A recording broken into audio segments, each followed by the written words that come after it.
فلما اسلما، جس وقت باپ ذبح کرنے کے لیے اور بیٹا ذبح ہونے کے لیے تیار ہو گئے، وَتَلَّهُ لِلْجَبِينِ، باپ نے بیٹے کو پیشانی کے بل لٹا دیا، پیشانی کے بل۔ اب یہ نہیں کہ چہرہ اوپر کیا، نہیں، پیشانی نیچے کی۔ کیوں؟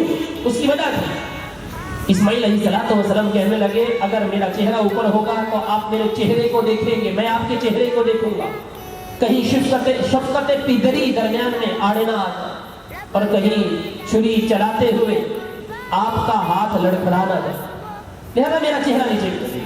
وَتَلَّهُ لِلْجَبِينِ، پیشانی کے بل لٹا دیا، چھری چلانا شروع کر دیا۔